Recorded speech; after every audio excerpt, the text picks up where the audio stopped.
们，大家好，欢迎大家来到天津卫视大型情感节目《爱情保卫战》。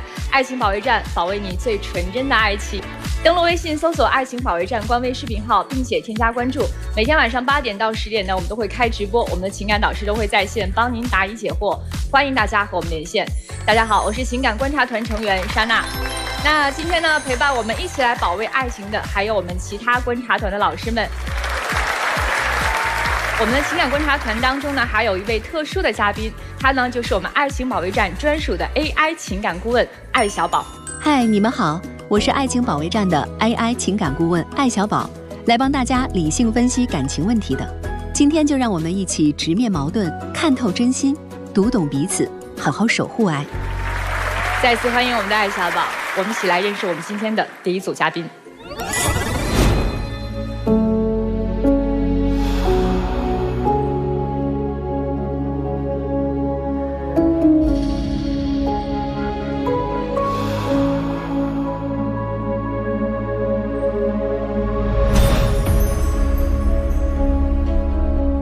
这段感情，我保留了真心，我付出了所有，我真的把能给的都已经给他了。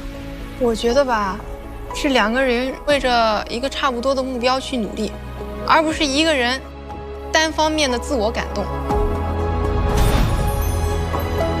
我最接受不了的，就是看不到我的付出，还要跟我提分手。我觉得是他对这段感情的控制欲非常强烈。我对这段感情不抱有任何希望了，已经。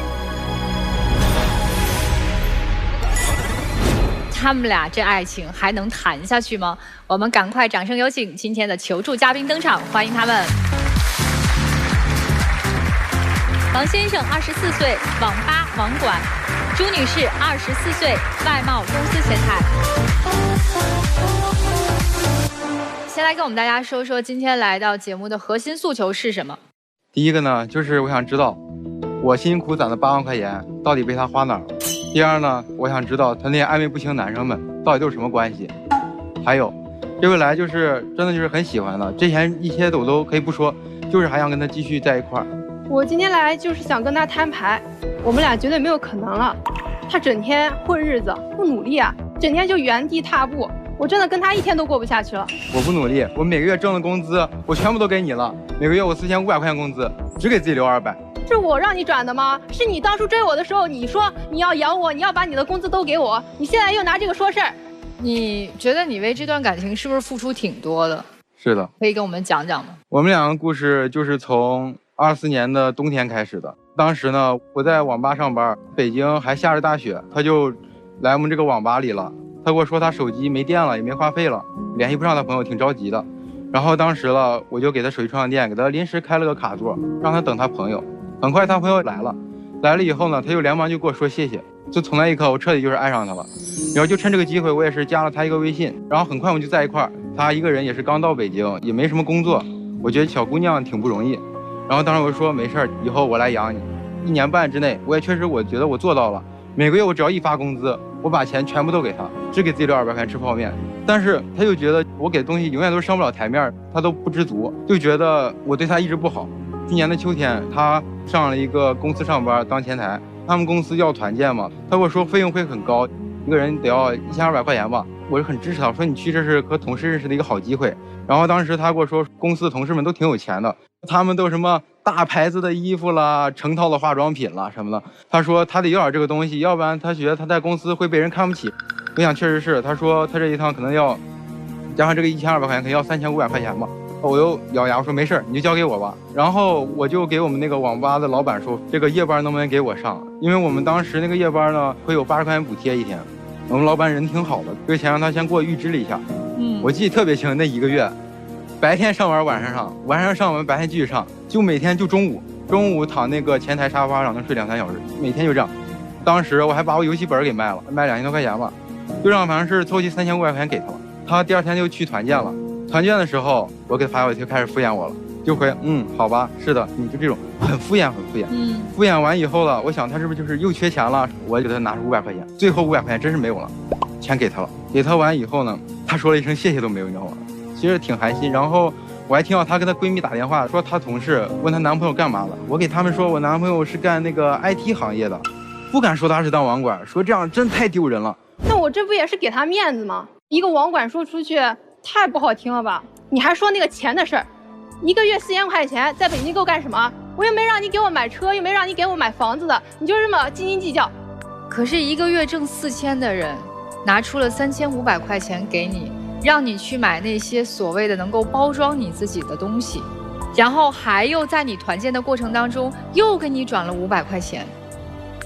那你说，这4000块钱够干啥的？那我也没有买什么特别多的东西，那我就是出去玩了一趟，那就没了，那也没有够我干什么。那你为啥不用自己的4000呢？那我自己的钱我自己都花掉了，所以你就可以理直气壮的拿着他的4000，还说你这4000够干嘛的？那如果我找一个月薪6000或者1万的，那他能给我的更多。你的逻辑是这样的哈。那我们继续往下问啊。除了团建这件事，小王还有什么事儿让你觉得特别寒心？有一天我就是上晚上的班，我出门的时候他还跟我说，他说我今天我也得去值班。然后我就问他，我说那你这个晚饭咋吃啊？他说他太忙了，根本就吃不了，因为我知道他就胃不好，不吃饭就胃肯定会难受。我当时很心疼他，我跑了有2公里的路，我给他买他最爱吃那家小米粥，还有那个鸡蛋饼。我到公司楼下，真是我傻脸了，只有保安厅那儿亮着灯，整栋大楼全都黑着灯。我那天确实在加班，只不过我们是提前结束了，然后呢，同事就说一起出去吃个饭，我觉得这很正常。但是我为什么不跟他讲呢？是因为我知道我跟他讲了，他肯定会去找我，我真的受不了了。他给我的这种爱，就像是那种监视，只要我一会儿不回他消息，他就立马打电话给我发消息，发好多消息，就我真的觉得很窒息啊。我给你发消息还不是关心你吗？哎，你为什么不回我消息啊？还不是你心里有鬼？那天老师我亲眼就看见了，他和一个男的2人单独坐一个网约车回来的。这个男同事正好也要回公司，他怕我一个女孩危险，就说我们一起搭个顺风车回去吧。那我们回到公司之后，我就去找他了呀。12点半才回来，回来那个男的还摸他的头，摸他的头才肯下车，还笑着下车了。下车一看见我，那个脸色突然就变了，就变成那种凶狠那种，就看着我，就过来就说你是不是个监视狂啊？你为什么要一直跟着我？他没有摸我的头。那他是什么动作呀？他就是看到我头上有个东西，他说他帮我拿掉了，就这么简单。我那天也跟他解释过了，可是他不听。你们2个人其实有很大的一些矛盾了，但是我想让你们感情真正走到无路可走的，是不是有比这个更严重的事儿？其实我来北京3、4年吧，攒了有8万块钱，我想在燕郊嘛整一个小公寓首付，想给他安一个家。去年年底的时候，有一天他就突着跑了过来找我，说他爸爸在老家就是把别人的设备打翻了，别人让他赔3万2千块钱，要不赔就是不放他爸走。8万块钱我一直存在那种定期里面，临时取不出来。我当时我就拿身份证去借网贷，我就借了3万2千块钱，我就给他了，我说快去把你这个家里的事儿给解决掉。他当时也要跟我说，就是这个钱肯定是本金啊、利息什么都是他来还。我当时我也就信了，我说你要是有什么困难你就跟我说。就有一天我在网吧正上班呢，突然就来一个电话给我，这个还款严重逾期了。挂电话我就看这个还款记录啊，一直是严重逾期，从来就没有往里还过钱。那我没有钱我怎么还呀？那你当时知道你这个钱你还不了，你为什么还要坚持就是说要还这个钱？哪怕你给我说一声呢，你给我说一声我把这个钱给你还了不行吗？那你为什么不能主动说呢？当时我自己呢也是去银行，我把那个8万块钱给取出来了，我把这个钱给还上了，差不多还能余个4万块钱吧，我就给他了。我说你家里出现经济状况，这个家里没有钱肯定不行了。我说你把这个钱先拿到你家里面去，等你这个家里周转开了再说。然后有一天我记下他爸那个电话号码了，然后又拿我手机给他爸打电话，我说叔叔，我是这个小猪男朋友，你们家这个状况怎么样了？现在解决没有什么？我打这个电话我才知道，我这个男朋友他爸爸根本就不知道。第二，他们家根本没出现任何经济状况，他爸爸也没有撞坏人家的设备，而且这个钱从来都没往家里寄1分。我确实是骗了他，但是我这些钱我也没乱花。就是那你花在哪儿了？我用来投资我自己啊，给他买衣服，给他买用的、吃的、穿的呀。我给自己报了普拉提跳舞课，还给自己买了点东西，买了什么包啊。你觉得你骗他的这个事儿，你对他有愧疚吗？他没有任何愧疚，因为当时这个钱给他用，我身上真是1分钱也没有了。就是过年的时候，他们都已经回家了，我连回家了个车票都买不了，而且我房租就是已经到了，根本就没钱续了。我过年的时候我就自己一个人在网吧里面，我值了7天夜班。我过年的时候我就给他发了一个新年快乐，他也就是非常敷衍给我回个新年快乐，电话也没打，我俩什么也都没有。我在网吧刷手机，就看见他发的那个视频嘛，和一个男生在滑雪。这视频我看了就2-3秒吧，一下就没有了，就给隐藏了。那个鞋子我记得特别清，因为那个鞋子啊是我俩在一块儿的时候，他拿手机当时在买那个运动鞋。我当时我还非常打趣，我还问他，我说这个鞋子是给我买的吗？他说不是的，他说是给他一个朋友买的，就是我一个同事普通朋友，人家也给我送礼物，我不能什么都不给人家吧？那这是人情世故往来呀。看他消费记录，他和这个男的就是花销很大，又什么给人家买限定皮肤了，又是买鞋子买衣服什么的，这不是说，然后剩下又是他自己又吃饭了，又是喝酒什么的。我攒了3年的钱，我攒了8万块钱，他花了2-3月花完了。你就说你为什么看我手机？不能看手机，这不是我的钱吗？这不是我的隐私吗？你凭什么看？你怎么知道那是你的钱？我说那是我的钱，那是我自己挣的钱。那我的钱呢？你的钱我都花在你身上了。我今天还带着截图来了，你要看吗？看吧，话都说到这份上了。鞋、打火机，这一定都是男士的。还有一个国潮牌的，这衣服是 L 码的，也是男士的。对，运动休闲什么，这也是男士。男士的香水，基本占全了。一个男生的生活消费能涵盖的领域基本全了。但这些没有一个是你收到了的，对吗？对。所以这些都是给的一个男生吗？那肯定不是啊，那我肯定有很多朋友啊。你给你女朋友钱的时候有转账记录吗？是给的现金还是转账？那肯定是现金，因为当时他存的是定期嘛。哦，我也不想就是说这些事情就是让他觉得他亏欠于我什么，我只想让他把这些事解释清楚，然后给我一些道歉什么的。但是他就突然非常冷漠，我说分手吧。那我觉得我值得拥有更好的。那你为什么没想过去拥有一个更好的呢？我想过了呀，所以我现在要分手了。我用了钱以后再分手。我是想跟他一起努力前进，我说我们俩可以创造一个美好未来，但是他又不前进，他又不努力，他整天就守着那个网吧当一个网管，我觉得跟他在一起看不到希望呀。你们的关系现在已经走到尽头了吧？我觉得是。我觉得还是可以挽留一下，只要他开心了，我干什么都好。所以我现在就想跟他好好的把日子过好就行了。我听不下去了，老师，我真的就是再讲下去我要炸了，我原地要炸了。就是这样的一段感情啊，人家要分手他还不分，你们说宝贝吗？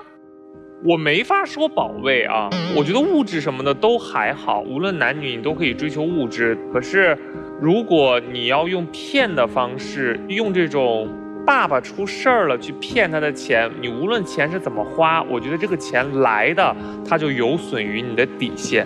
然后我觉得对于男孩来讲，我不知道你为什么他继续向你索取，你依然不会觉得你要赶紧撤退。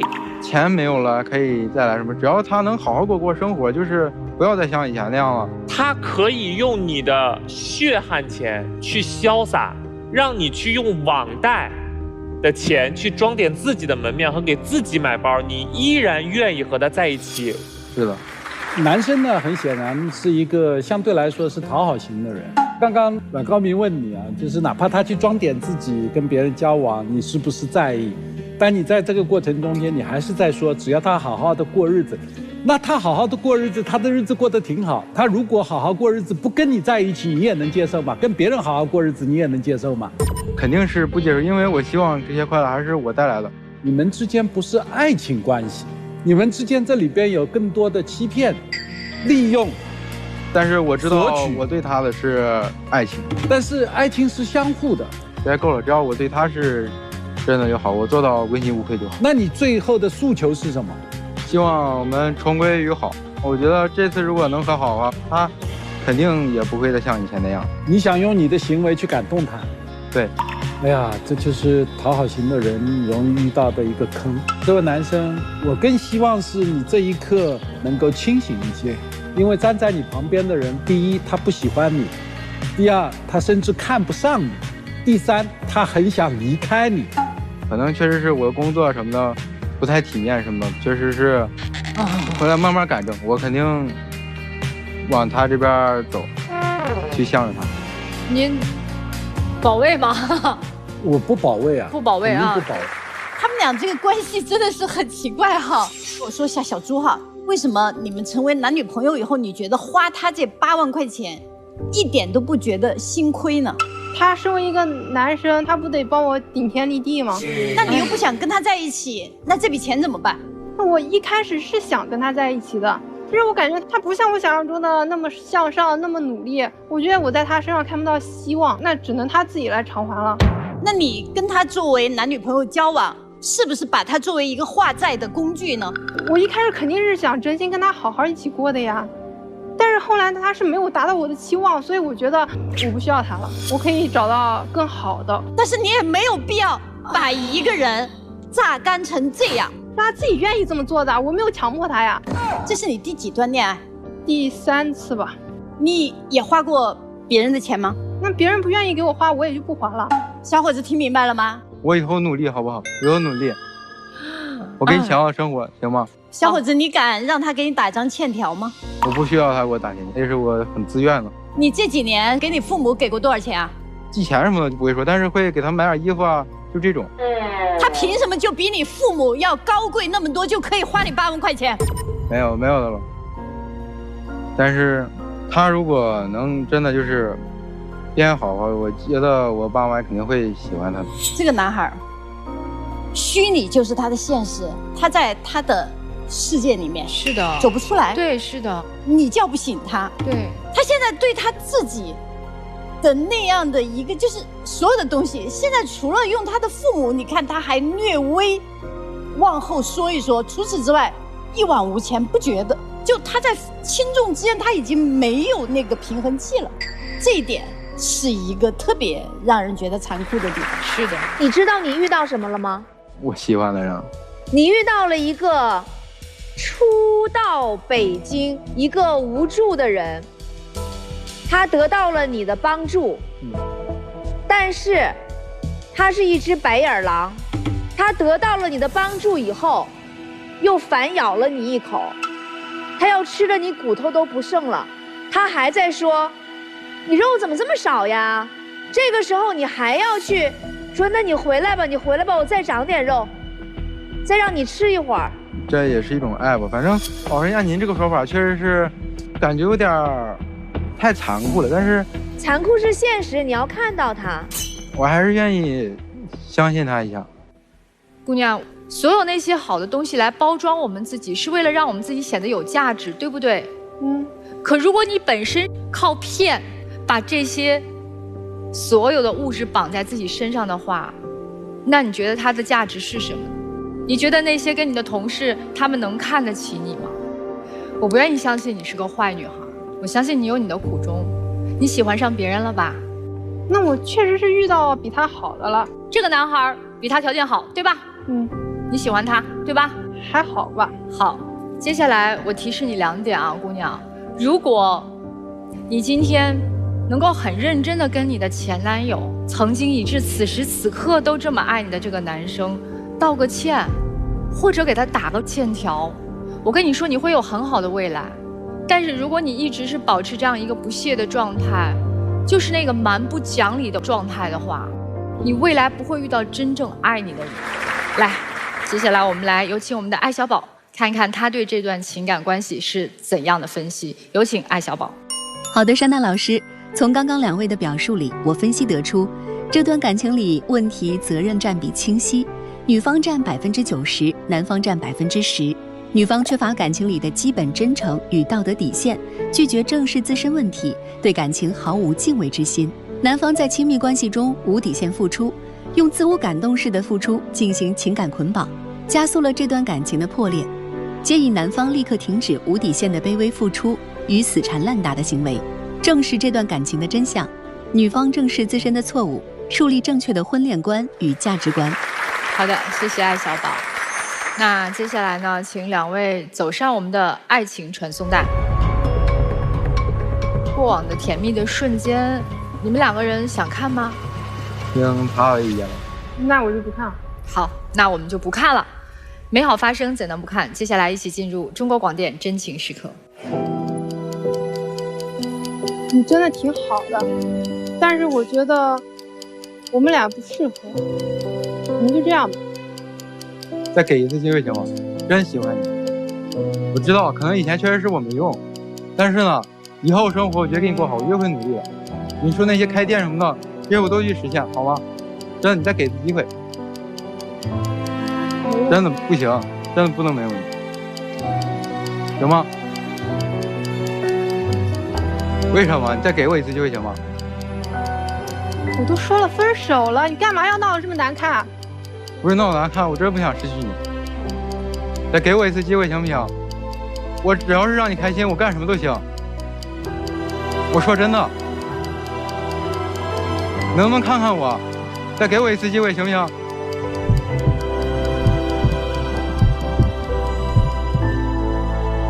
如果你们选择放开彼此的手的话，就可以不用再回到舞台上了。那我们就一起来看一看他们两个人最后的选择是怎样的。3、2、1，请开门。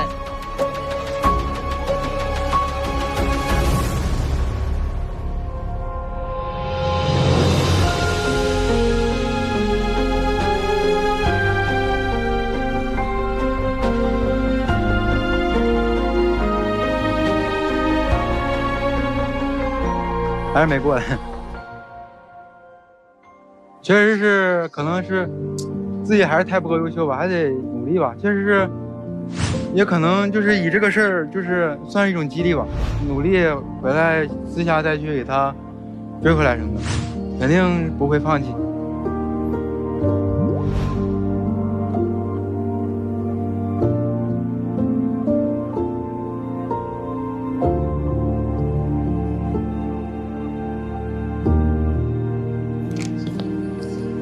我不要这个，我欠你了，祝你幸福。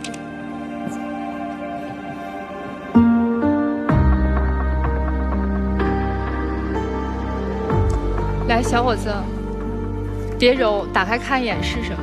看完了之后再揉。一个8万块钱欠条。来，你给我看一下，姑娘写了这张欠条了啊。小伙子，别揉它，收好了，不管怎么样，收好了，是姑娘写给你的一个东西啊。没事儿，肯定你这个事儿就是算激励我吧，继续是努力。这个不管怎么说，私底下我肯定我还要去想办法给他追回来。你为什么要骗自己呢？你为什么不能接受失败呢？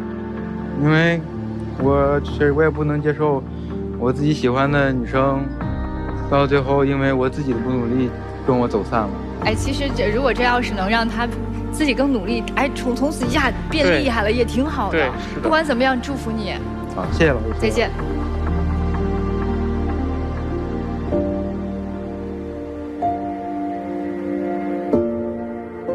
整理一下情绪啊，我们要迎来我们的下一组求助嘉宾哈。他们在自己的爱情路上又遇到了怎样的情感困惑呢？我们一起来认识他们。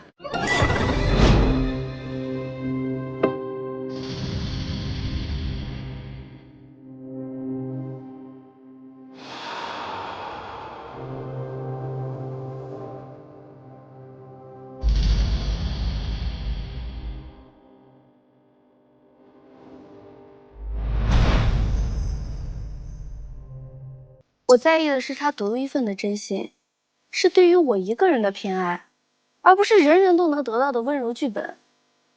是我想和他过一辈子的真心，是我拼命赚钱，是我想和他继续走下去。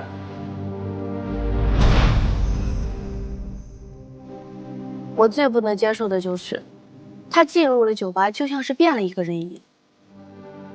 我在的时候，他承认我是他女朋友；我不在的时候，他就说他自己是单身，这也太两面派了吧！我在酒吧里工作，你非要揪住那些细节不放，还非要跟我分手。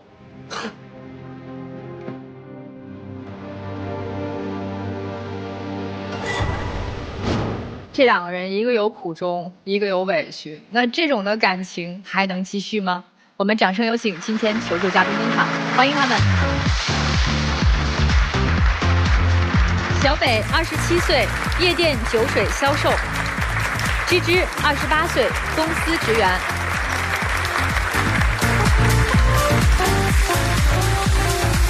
二位好，欢迎你们来到节目啊！我们先来说一说核心诉求是什么？我今天来，我就是希望挽回芝芝。我跟她恋爱之后，有些行为我会做得很过分，也很忽略她的感受，但是我真心喜欢她，她能给我带来一种独一无二的感觉。我是个酒吧的金牌销售嘛，我可能要陪客户啊，哄着他们呀，还要去维持着呀，没日没夜的工作。我现在知道我错了，我可以改，我今天来这就只有一个诉求，我就想要一个答案，就把事情说清楚。如果小北能把工作和生活分开，有一个边界感，能给我唯一的爱，那么我觉得我们还是可以在一起的。但是，如果他还是拿工作为由，那我们觉得没有必要了。我也不想浪费彼此的时间，也别折磨彼此了。跳过你俩刚才的那个情绪啊，我特想知道你俩咋认识的呀？我们在酒吧认识的，他是我的客户。你每天应该有很多的客户，怎么就跟这个客户走到了一起呢？因为他每次来都是来找我充卡嘛，每次都会充个6、7千。有一次他坐在吧台，然后他红着眼眶对我说，他家里要逼着他结婚，要逼着他嫁给一个自己不喜欢的人。他说他看似身边全是朋友，其实真正没有几个人出在意。这句话一下就说到我自己的心里面了，因为我在酒吧工作，每天都会面对形形色色的人，而芝芝不一样。有时候难缠的客人灌我酒，他就会主动站出来跟那个客户说，她是我女朋友，要喝我陪你喝。甚至我在我凌晨3、4点下班的时候，我出了酒吧门口，他开着车，然后从车上下来，手里面端着一碗热腾腾的饺子。当时我就一下子激动说不出话。从小到大，除了我的父母，没有人对我这么好过。就是他刚才说你去那儿每次都充6、7千，你是需要经常去酒吧吗？其实也不是，因为我是在我叔叔公司上班，然后他每个月就会给我开7000块钱工资，但是我家里面会给我钱，就我爸妈每个月都会给我2、3万生活费。就我平时有很多朋友，我喜欢和朋友一块出去玩，基本上每周末吧，晚上我们都会去酒吧玩一会儿和朋友们。虽然我有这么多的朋友，我也认识这么多的人，但我感觉他们对我都不是真心的。就像刚才小北说的，就我感觉他们没有人去在乎过我的情绪，也没有人管我开不开心、快不快乐。只有小北，我们大概暧昧了2个多月，就他在这期间对我特别的温柔，就无微不至的照顾我。我假如发个朋友圈说我在加班很累，他就立马跨越半个城市去给我买宵夜，然后陪着我加班，还给我装订文件、复印什么什么的，任劳任怨，没有任何的怨言。我有一次发烧生病了，我当时就给他说了一声嘛，其实我也没想着他可能过来照顾我，因为他在上班，我也能理解。但是他义无反顾的就跟酒吧请了假，就在我身边照顾了我2天2夜，所以我就会觉得这个人真的值得托付，他可能真的爱我。我想跟他过一辈子，我想跟他结婚。那芝芝，从什么时候开始，你觉得这个感情好像突然不一样，变了味儿了？就我们确认关系的第2天，他就像是突然变了一个人一样，从之前的姐姐姐姐的叫着都没有了，也不叫了。然后从之前秒回消息到现在轮回，甚至他都不回我的消息。他每一次他就说我是在工作，我在为了应酬，我在陪顾客，就以这种借口来打发我。一到酒吧，他就像是变了一个人一样。就我们俩在一起的时候，他就承认我是他女朋友，但是只要我不在的时候，他就说自己是单身的，就不承认我们俩的关系。因为很多女孩子嘛，她们就是每次都会给我发微信去找我订台啊，因为我是销售，我就要陪他们喝酒，陪他们聊天。因为酒吧这个就是个嘈杂的环境，我不希望把芝芝掺和进来。他之前就算是去上班，他也会回我消息，就我遇到什么麻烦他都会回我。但是去年一个冬天，我就半夜睡得迷迷糊糊的时候，被水声惊醒了，然后我睁开眼一看，全都被水淹了。我不知道该怎么办，然后我就想给他打电话，就我给他打了13通电话，他最后一通他才接了。他接了第一句他就是吼我，他说他在上班，我为什么要给他打电话？我影响到他工作了。但是我明明听到他旁边还有女生的笑声，然后他就说让我别烦他，他就转手把我给挂了，然后微信也拉黑了。那个时候我确实在陪那个客户签着大单子，你走一通电话得去打。这个单子我不签了，我只要签成这个单子，我能挣很多钱，能挣几千块。可是你每次都有你的理由，那我呢？我是你女朋友啊，你能不能不要拿这些来糊弄我？根本就不了解我的情况，我以为你知道，结果你什么都不知道。那这一次好，那一次呢？你加班，你为了签那个单子，你好几天没有合眼，我就寻思着我给你煲个汤吧。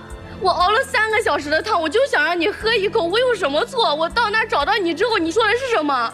你说我煲什么汤？你喝什么喝啊？你直接把我推开了，然后我直接摔倒在那儿了，我汤也洒了。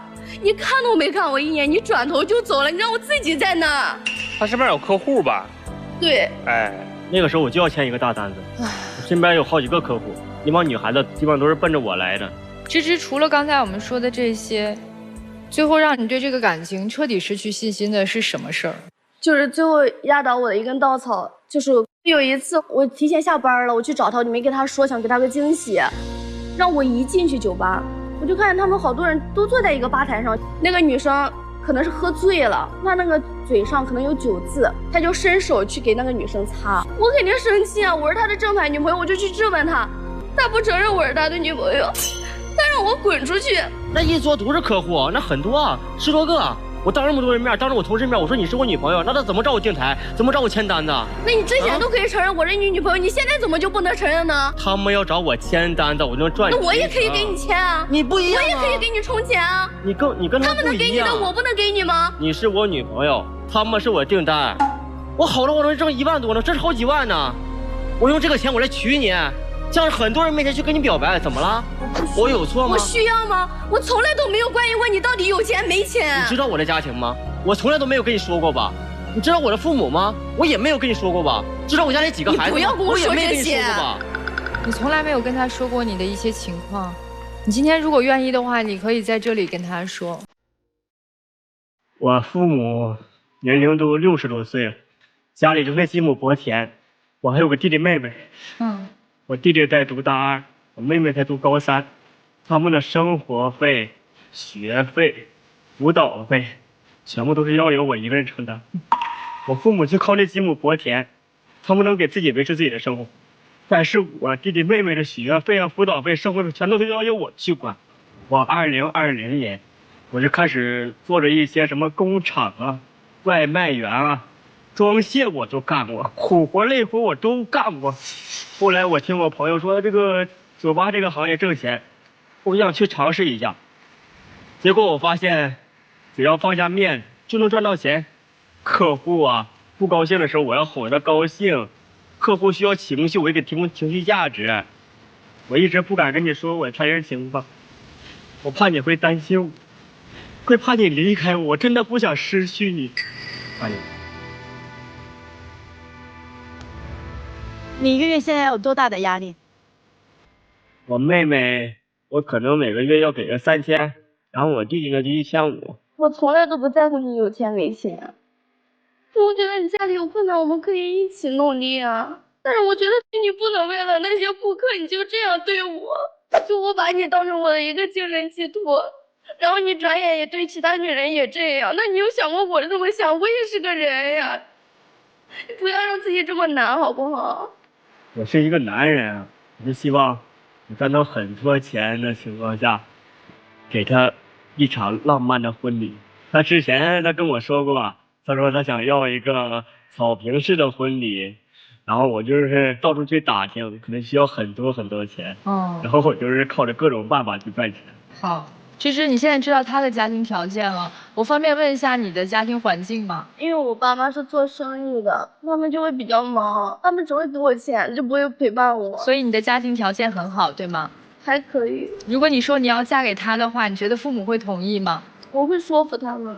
好，我这么努力，我也不想让芝芝以后陪着我一起吃苦。都说有句话来讲，前期吃苦，后期享福嘛。享福，明白。2个人的事儿基本上都说完了，看似一个是月亮，一个是太阳，这样的一段感情，该不该保卫？我不保卫这个爱情。姑娘，你真的很爱他吗？爱到什么程度呀？我就是想跟他在一起。为什么呢？因为我感觉他很爱我。当你们的热恋期过去了以后，你会发现，就算你在为彼此而努力，但是你已经不断在成长了。你发现他很想追你，他都追不上，因为不是他不行，是因为你的起点比他的起点高太多了。如果再生了孩子，那2个家庭之间太多的事儿了，生活习惯、3观、接触的人和事儿，硬往一起融啊，圈子不同啊。我只是有过这样的失败经历，我跟你分享一下。我年轻的时候特别讨厌门当户对这句话，当我真的满身伤痕的时候，我对我自己说的第一句话就是门当户对这个词儿是谁发明的呢？有道理呀。如果当初我听了爸妈的话，我是不是现在能有不一样的结局？是的，因为这个男孩对我带来的伤害太大了，他要因为我一个人的存在，他要实现他们全家整个家族的致富，并且直到有一天，他认为如果他们家有一个人没致富，就是我的错。我并不恨他，我理解，但是我的生活不会再有他。如果能够回到从前，我也不会再去选择他。我还是保卫这段爱情的。我觉得他们两个人缺的东西非常明显。女孩不缺钱，但缺爱，所以但凡她花出一点点钱，能够换来一丝丝关心，她就会觉得这是一种专属于我的偏爱。但对于男孩来讲，你的工作惯性使你的工作环境变成了一个不缺爱只缺钱的环境，所以你们两个人一开始现在的认知是错位的，就是错位在了他把你的销冠套路当成了唯一的一份专属。我觉得这个是一个不算很大的问题，它只是一个信息差，因为你们两个人的沟通其实人并不坏，而且我也没有觉得有什么特别本质上的问题。我觉得还是不保卫吧，他们的这个过程太过于沉重。有一些人啊，他内在啊，他的配得感比较低，他不会相信别人会真心的去爱护他，去对待他好。所以当这种好来临的时候，有的时候我们会很惶恐。那么芝芝那边呢，你每一次看到他，特别是你看到了他对别人是那个样子的时候，当他真的对你很好，对你很体贴的那一刻，也许你脑子里就有一个反应，就是他是不是对待客户那样对待我，所以会把你的身份弄得很凌乱。所以我不保卫。芝芝，你要知道，那是他的职场，你把他当做了情场，那是他的工作，他在讨生活，他要养父母，他要养弟妹，他要为他未来的生活做铺垫。对，你动了他的生存基本。但是明明是他先来追我的，是他让我喜欢上他的。你没有经历生活的残忍，你冲一次酒水6、7千块钱，他会记得我要给我弟弟多少钱，我给我妹妹多少钱。讨生活，讨生活，手心是朝上的。所以，对于你们的爱情，第一，你们不在一个讨论的话题当中；其次，这样的一个边界，最初就不应该开始。我的观点肯定是不保卫。我给你描绘一个场景啊，他的妹妹以后可能嫁妆都需要他给筹备，他弟弟以后婚房可能也许也得需要这个哥哥筹备，你能扛得动吗？但是我觉得他自己就能打拼出来，他的弟弟妹妹也会长大，难道要靠他哥哥养一辈子吗？可能的。现在爸爸妈妈身体还好呢，因为是还能下地干活呢。那过2年年龄大了，身体不好了，弟弟妹妹可能长大了，但是又出来其他的情况了，有可能你到最后会帮扶一个家庭。没事，姑娘，我今天说的这些话，完全就是说，告诉你未来上可能会遇到的一些路，希望你能够去想一想还没有发生的事儿，但是它有可能会出现在未来当中。我想说的就是这些，没有其他的任何的对于你们感情上的任何说保卫啊不保卫，只是给你们一个未来人生的一个建议，好吧？那我们接下来呢，要听一下我们艾小宝的建议了，有请艾小宝。好的，珊娜老师，这段感情中，男方问题占比86%，女方问题占比14%，核心矛盾是男生的双面人设引发的信任崩塌。男方在生活中百般体贴，在工作中却为业绩边界失守，女方想要专一真心，却沉溺温柔，陷入纠结。建议男方立刻厘清边界，停止越界，女方明确感情底线，设2个月冷静观察期。若男方无法兑现专一承诺，就及时止损。谢谢艾小宝，请2位走上我们的爱情传送带。过去一些甜蜜的瞬间，你们2位想看吗？看。你想看吗，姑娘？可以。好，那我们一起来看看他们过往的甜蜜。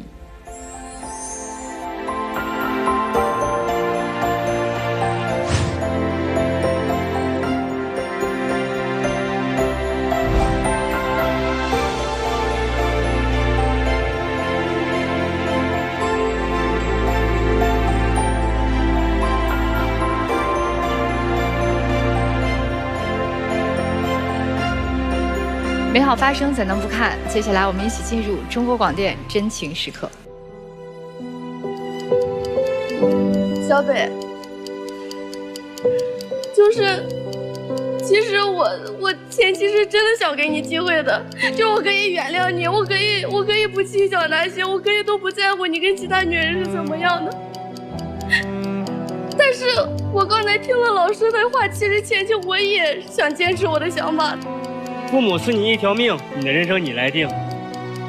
你要想想，芝芝，我希望从门后出来的人是你。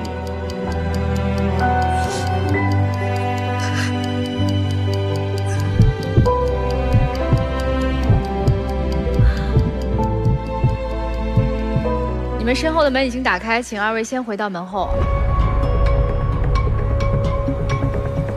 就这个时候稍微有点沉重，不知道他们两个人的选择是怎样的。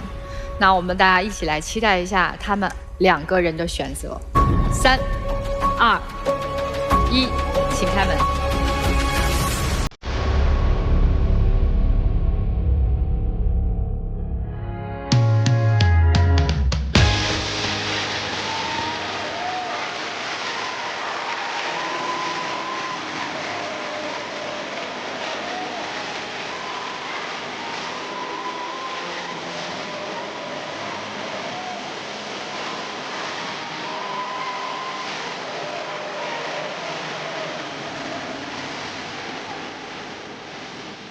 芝芝，你有什么想说的吗？就是我知道各位老师说的是为了我好，但是我现在就是放不下。明白，也特别理解，我控制不了我自己。特别好，没事，我们都理解你。我们都是把最坏的给你看，是的，你不一定遇得着。对啊，我们都老了。小北有什么想说的吗？我觉得只要两个人真心的在一起，再穷的日子都会过得很好。为了他，我可以放弃我的工作，哪怕我经常打螺丝，我都愿意。希望你能真的让他开心。谢谢你们，也祝福你们，好吗？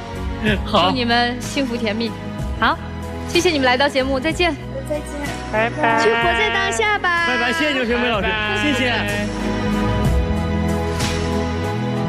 现在缺爱的孩子太多了，爸爸妈妈们还是多给孩子一些爱吧。